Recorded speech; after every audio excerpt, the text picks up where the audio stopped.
Do you still rely on traditional signing for your important documents? It's time for a change. SigningCloud is an all-round universal signing platform for professionals from all walks of life, ranging from legal, financial, governmental, and real estate sectors, as well as any other industries. SigningCloud proudly supports multiple electronic Know Your Customer (eKYC) and Certificate Authority (CA) providers with plans to expand further in the future. The traditional way of getting documents signed is way too slow, costly, and tedious. SigningCloud helps simplify your signing process, making it easy, breezy, and hassle-free. With just a few simple clicks, your documents can be viewed, checked, and signed. Thanks to digital signing, users can e-sign their documents securely. And with ease, SigningCloud helps you save paper, time, and resources. Your document security and confidentiality is a top priority for us, so fret not about protecting your sensitive information. SigningCloud is specially engineered to keep all of its users' information secure and safe by adhering to the strictest security standards in the industry. SigningCloud allows its users to sign documents electronically in conformity with the Electronic Commerce Act 2006 and Digital Signature Act 1997 in Malaysia. Not sure if the e-signature generated via SigningCloud adheres to your country's local laws and regulations? Just check with us. SigningCloud uses strong two-factor authentication to verify the authenticity of signers. The platform is also equipped with multi-layered encryption to ensure that your data security is always maintained. Here's how to get started. Step 1. First, choose your document type. Upload your documents to SigningCloud. Step 2. Add your document's recipients, including yourself if you're a signer too. Then place the necessary fields. Step 3. Click Send and your recipients will receive the documents for secure signing. Once all signers have completed the process,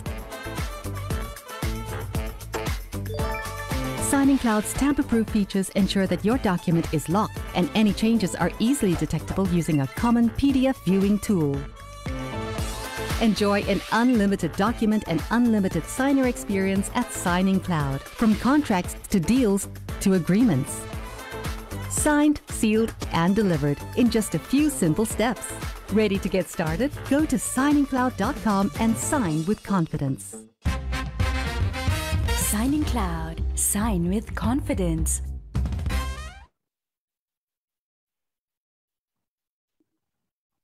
Hi, good afternoon. Welcome back to Top in Tech. It's our 16th episode today. It's great to have everybody back. And today we're talking about digital signatures, embracing new practices. I think we've all been working from home. You know, offices have changed so much. The way as officers we work so differently today, isn't it, Karam? So we are trying to figure out how are officers going to change even more.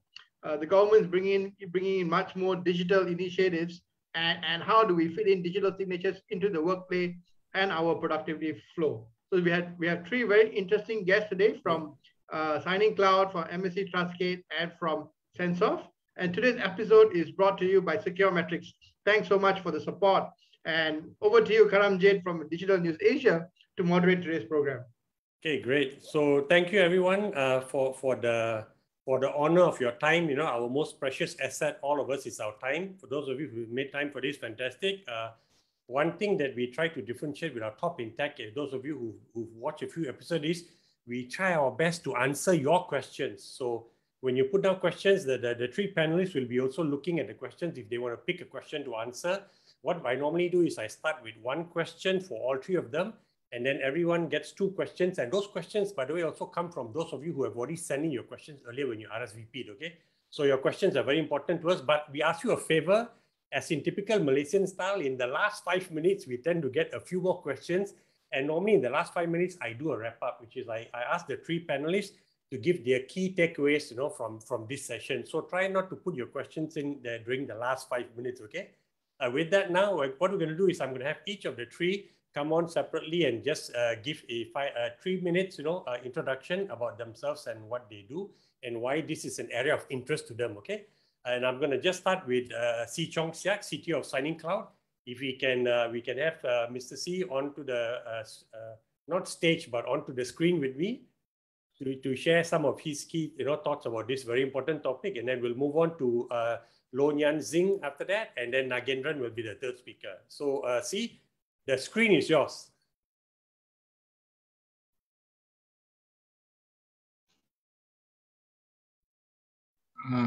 Okay, let me share my screen. Sure.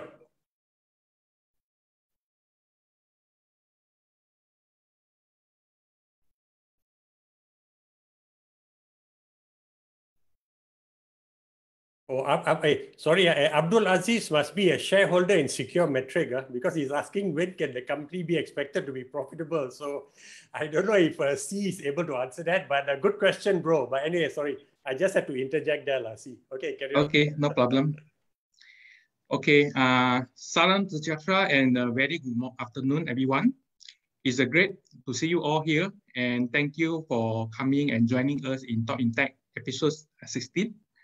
My name is Chong, and I am the CTO for SigningCloud Sdn Bhd. Okay, let me begin with my presentation to introduce the company. We are SigningCloud Sdn Bhd, a wholly owned subsidiary by Securemetric. And you can see the title today is our mission, that secure digital economy transformation through innovation. Of course, we have many solutions. So I bring out these two solutions that actually the 100% developed and created by us. Wow. That to protect, to have this type of the secure digital transformation. Fantastic. The first is a Target Cloud that provide multi-factor authentication. And we added the layer of defense and reduce exposure of cyber risk. And the second, of course, is our today topic, SigningCloud, is our product that provide universal digital signature platform. Okay, I touch a bit the type of digital signature have been, I see a lot of people asking that. Correct. So here is ECA and DSA. Basically, these are the two acts that basically need to conform this type of the signature. So I don't touch in detail. So I just zoom in to DSA, which is very important for us to make sure what is the requirement required. So I focus more on requirement that you can comply with the DSA. Sorry, see, just hold on. Because we are so used to acronyms, right? So ECA is E-Commerce Act, yeah, E-Commerce Act, and DSA is the Digital Signature Act 1997. Correct. Okay. Okay. So this is so I zoom in basically to DSA. So this is more that how we need to set some compliant requirement to achieve the DSA compliant. So I will not talk about too much. You can see you need all these audit trail requirement, digital certificate, of course. To achieve that, two very important requirements. The first thing is the signer identity must be confirmed and verified. The second, very important also, the signer need to sign with the digital ID that issued by the licensed or trusted service provider. So example, later you may ask Mr. Nyan, for example, I can using my digital ID that issued by the MSC Trusted to digitally sign my legal document. Okay, then there is something interesting because I'm CTO actually talk more on technology, but I don't want to bring too technical. So I will give a bit today the trend and the changing some landscape of the digital signature.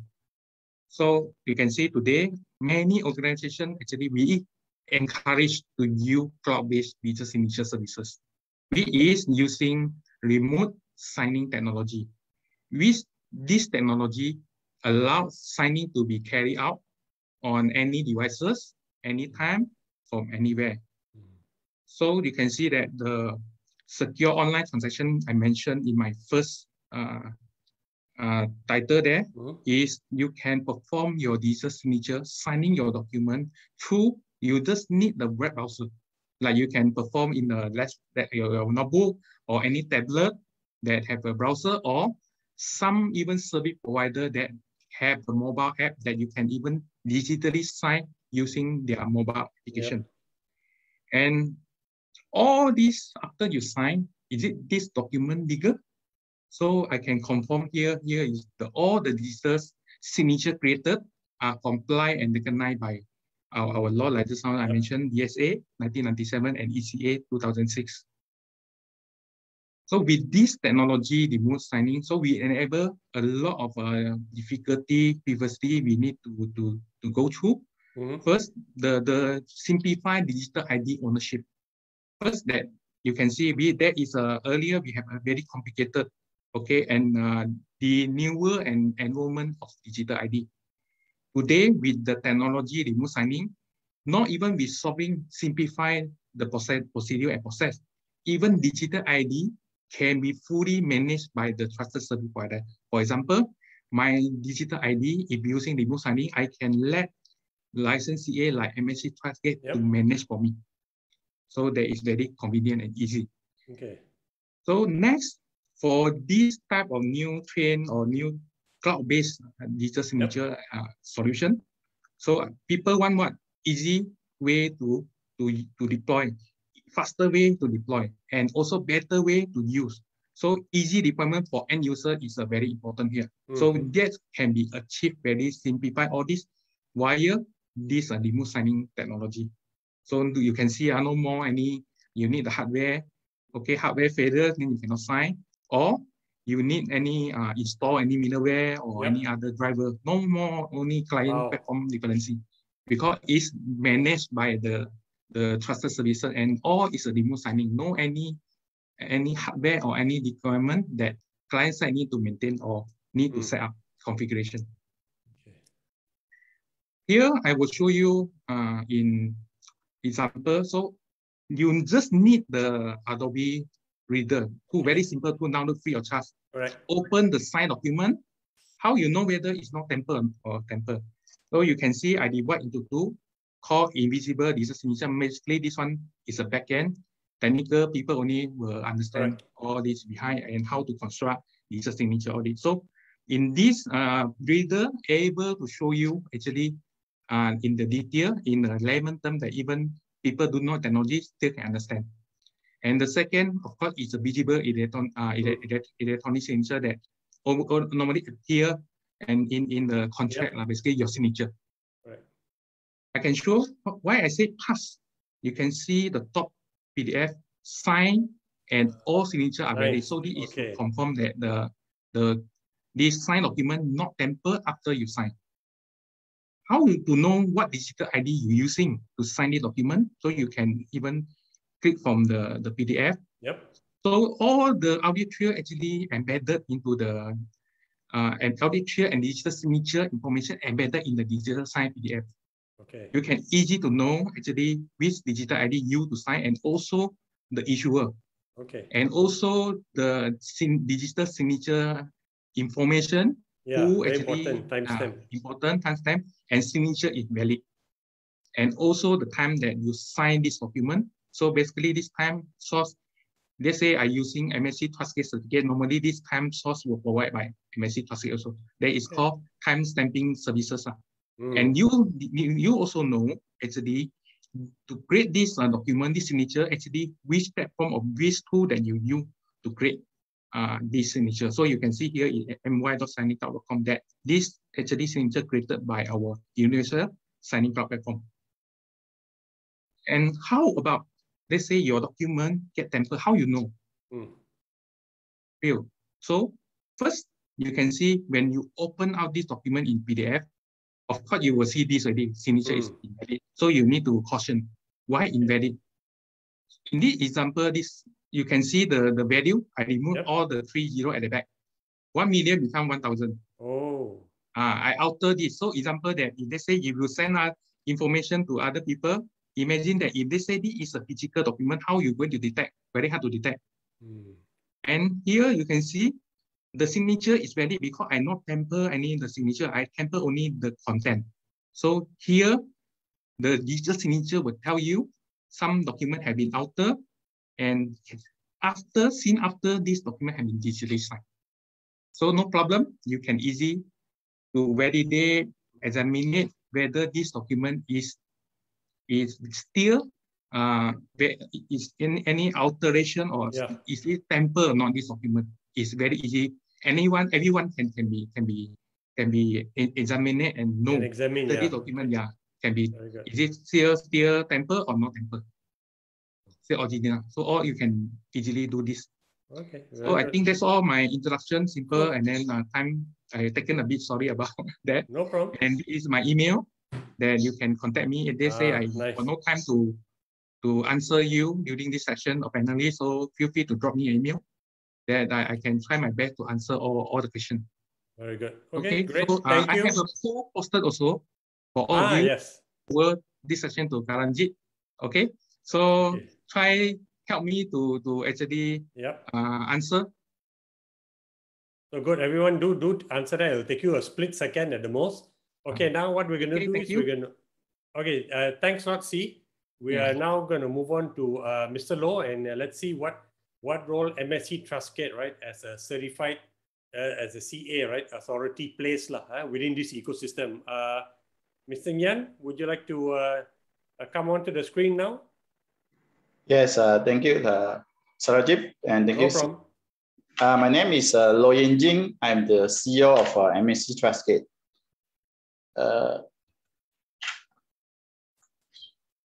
bit of a background of MSC Trustgate. MSC Trustgate is incorporated in 1999 and is a licensed certificate authority by MCMC under the DSA 1997 to issue and manage digital certificates based on PKI for Malaysian market. So as a certificate authority, we need to be certified based on the Red Trust standard, which is an international standard for CA. And we need to be audited by an independent auditor on a yearly basis. Okay, sorry, Loh, this independent auditor, is it an organization based in Malaysia or it can be based anywhere in the world? It can be based anywhere in the world, but Malaysia, there are a few auditors actually. Web Trust auditor. So cool. Certified Web Trust auditor.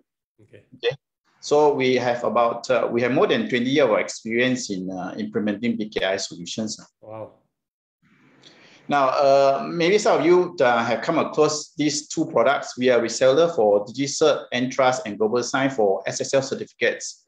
Basically, it's some form of digital certificate which actually allow users to ensure the authenticity of the website. For instance, you go to a Maybank website, you can see HTTPS. So you know that that is the actual Maybank website. I think there's one user asked whether email can be, how do you identify an email for? Yeah, I think that's a good question. Was it Kartini or somebody? Yeah, good question. Basically, we can actually issue what we call is an email certificates to an individual or to organizations. So when you send out an email, there is a certificate there to ensure that this is from the right person. So you can click on the certificate and know that who actually sent this email. So you can the authenticity of that person. Yeah, so, sorry, that was from Vivian Tan, I think. Yeah, not Kartini. Okay, thanks. So so there is actually a email certificate as well. Okay, our product and services. So as a CA, we issue to individuals, to organizations, to servers, to Internet of Things. Okay. So what can you use the certificate for?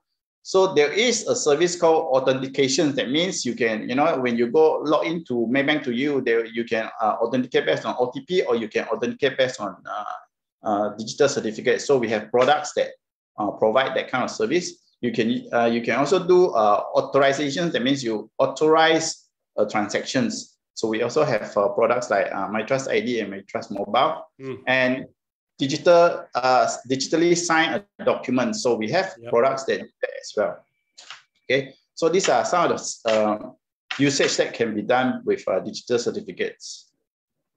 Now, why digital signature? The thing is, there are three properties. One is authenticity. We must ensure that when the person who signed is really that person and it's not an imposter. Number two is data integrity. When you tamper with you can't tamper with the documents. Once you tamper already, I think Mr. C already showed you that Adobe actually will be able to verify that whether the document has been tampered with or not if once you use digital signature to sign. The most important part is non-repudiations. Is the document that's signed with a digital signature can be admissible to court in court. Now, there's a person, I think Anura asked, what's the difference between e-signature and digital signature? Many people ask this question or they think of this question, correct? I think in general, many people are not so clear about the differences. So here I want to explain that digital signature is a subset of e-signature. So e-signature actually is governed more appropriate by the Electronic Commerce Act 2006. So when you look at it, it's actually you just have an image applied to the documents. So in order for the document to be acceptable to be admitted as evidence, right? You need to have a very strong authentication method. You need to have the audit trail. And most important thing is under the ECA 2006, right? It actually have a condition that any alterations to the documents, you must be able to detect.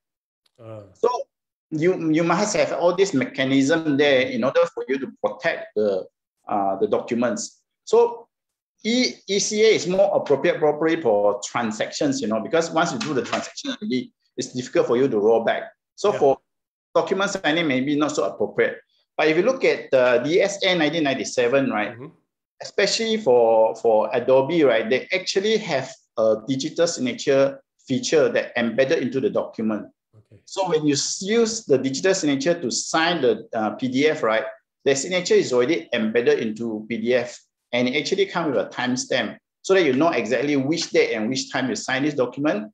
And by looking at the signature panel, you can look at who actually is the person who signed it and who actually which company issued these digital certificates. So if you change anything, just like what C has shown you, you will be able to know that this it flags you. So there's two differences between the differences between e-signature and digital signature. Okay, the adoptions of digital signature, right? Now, government, we have government GPKI. That means it stands for Government Public Key Infrastructure. We have e-procurement. You have e-court. E-court is where the lawyers, when they do the filing right now, you have to do electronic filing. So you need to sign with a digital signature that you are the one who do the filing. Recently, we have a project with JPA, which the students that got the scholarship. Signature to sign the agreement. Then on the financial institutions, right, we have Bursa Anywhere, where you can actually remotely create an account, CDS account, what we call is the eCDS account. And then money changer, they have to do a filing, using digital signature as well. Some banks are using that for transfer of fund, and we have stockbroking firms also using that. Now, the breakthrough last year was the healthcare. I think there's James Fong, I think, asked whether you can use digital signature to sign e-prescriptions, right? Yes. We have the telemedicine providers like Doctor to Us, Doctor Anywhere, ePing, all these are allow the doctors to sign e-prescription for the patients. Okay. On the corporate side, we have some companies like Trico that is using forms to sign resolutions. Rumah I actually used the digital signature to sign the agreement. And then the money lending companies, for example, Shopee right now offer Shopee Pay, right? Actually, they have a digital signature behind to sign the agreement so that you are allowed to use Shopee Pay. So these are some of the industry that actually adopt digital signature. Sorry, Nyan, just 1 minute. It's great to see there's so many now, verticals, right? Which are adopting it. So for the e-court, you said all lawyers now have to submit their documents, right? And their proceedings or their arguments. They call it the e-filing using. So, but is it the law firm that purchases the digital signature that owns it, or the individual lawyers also need to have their own? Now, it's the individual lawyers that need to have their own certificates, but they must be attached to the law firm. Correct, of course, yeah. So you got two levels, the firm and then the individual lawyer, which makes sense. You need that. Okay. Okay. Wow, yeah. Very interesting. So these are all my presentation. I hand back to you, Karamjit. Okay, very good. Thanks a lot. This is a very interesting slide to show that how the adoption is spreading, but we don't see it because it's individual verticals, right? And when somebody adopts digital signature, nobody puts it on their Facebook, Instagram. Hey, look at that! I'm using my first digital signature, right? Or talk about it. So it's the growth of it is very much under the radar. So kind of interesting. Yes. But okay. Good, guys. Keep your questions coming, right? I'm already a bit worried. There's so many questions already, so I got to hurry up now and get Nagendran. No, I think Nagendran is with a listed company also, Censof, and they specialize in actually providing accounting, finance services to the government. But they've also, obviously, you know, when you got accounting where money is concerned, right? Your contract signed. I think he's got a very interesting story to tell about how they see, you know, digital signatures being adopted or not being adopted. So Nugget, over to you. Thank you, Karamjit. You can see my screen, right? So Yep. I think there was a question to start with. There was a question earlier that talked about how can you implement digital signature on your applications. Okay. That's why we are there, actually. We are application providers. So we have already started this work. Censof was listed in, what happened to my screen? Censof was established in 2008, right? So Censof Holdings. So you see many of the areas we are involved in. We have about 300 odd employees across 6 subsidiaries. Oh. And our key is actually in the financial management solution for government. Of course, we've got other areas, payment gateway, wealth management, and all that. So these are some of the companies. So Century Software Malaysia. So if you look at it, this is one of the biggest software that we subsidiary of our company. They handle government agencies, statutory bodies. So there are 147 odd statutory bodies in the country. Oh, I didn't know that. Okay. Yeah, about 80 federal statutory bodies. Oh, federal. Okay. Federal, yeah. Not throughout is, I think, about 400 something. If I'm not wrong.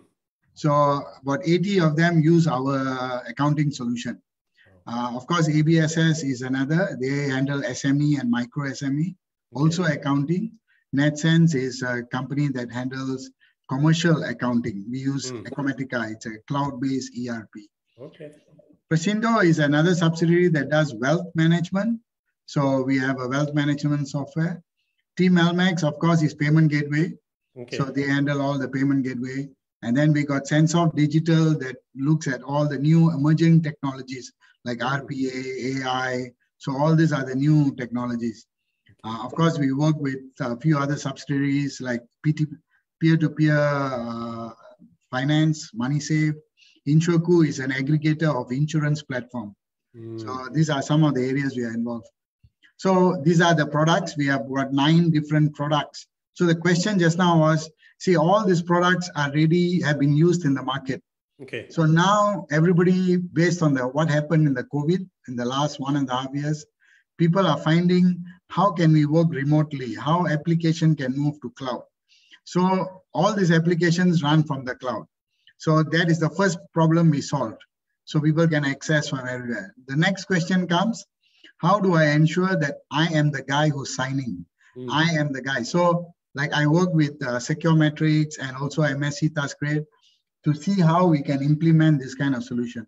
Okay. So authentication, authorization is one aspect. Then you come back and now say my documents. For example, in finance, you got purchase orders, for example. The old way purchase order, once it's printed, hard copy, somebody signs, then you give it to the vendor. Now it doesn't work. So in the government, they have already introduced the Malaysian Digital Economic Blueprint in February.